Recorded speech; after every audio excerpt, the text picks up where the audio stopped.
الحمد للہ رب العالمین۔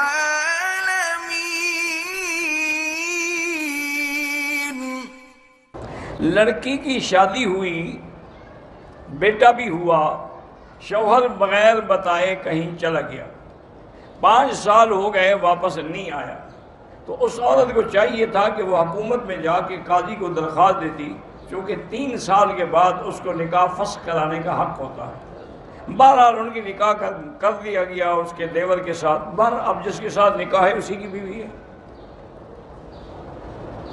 مجھے نکاح مکر زبردستی نکاح پتہ نہیں کیا، نکاح مکروہ مجھے نہیں پتہ کیا مراد ہے۔ اگر کسی نے میت کو غسل دیا ہے، افضل ہے کہ وہ بعد میں خود بھی غسل کرے، ورنہ وضو کر لے۔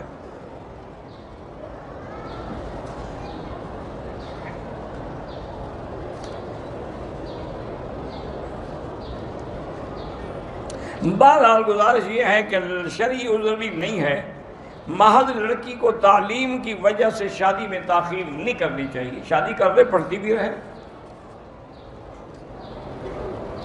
اگر عمرے کے طواف میں ہم نے بھول کے 7 کے بجائے 8 چکر کر لیے، کوئی نہیں، اللہ قبول کرے۔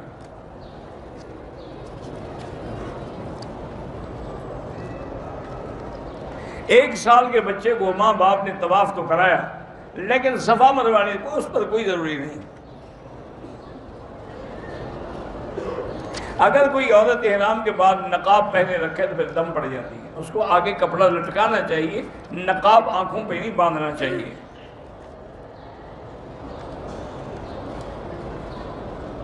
اگر کسی آدمی نے احرام پہنا، اس کے پاس جوتا نہیں تھا تو بوٹ پہنے ہوئے تھے، کوئی حرج نہیں۔ اصول یہ ہوتا ہے کہ اس کی ایڑی توڑ کے اس کے اوپر پاؤں رکھ لیں۔ ابو طلحہ نے سلام کہا علیہ السلام، ہم گھر میں رات کو شبینہ پڑھتے ہیں۔ شبینہ پڑھنا جو ہے نا، کسی حدیث میں سنت سے ثابت نہیں ہے۔ شاد اتارنا جائز ہے، جائز ہے، زیادہ ہو بیچ بھی سکتے ہیں۔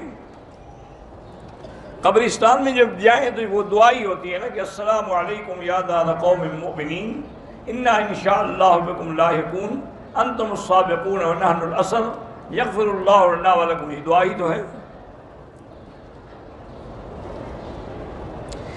کوہاٹ سے کسی دوست نے کہا ہے کہ مقروض ہوں، استغفار زیادہ پڑھا کرو، کم سے کم 2000 دفعہ روز پڑھو۔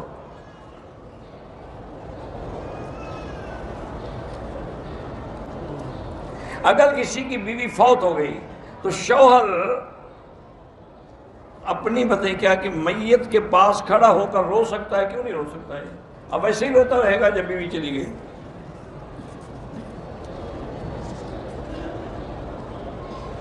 بری فلموں سے بچنے کے لیے، برے کاموں سے بچنے کے لیے ہر نماز کے بعد لا حول ولا قوت الا باللہ العلی العظیم کی ایک تسبیح پڑھا کریں۔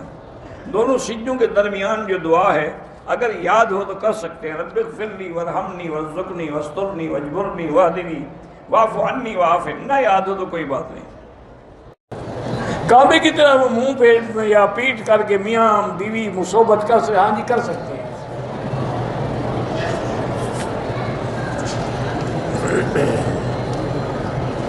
ان لوگوں کو یہ بڑا خیال ہوتا ہے کہ کعبے کی طرف پشت نہ ہو، کعبے کی طرف پاؤں نہ ہو، نماز نہیں پڑھیں گے۔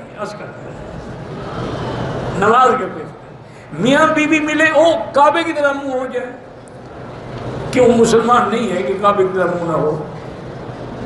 بس ایک اپنے اپنے مسئلے ہیں، گھڑے ہوئے ہیں۔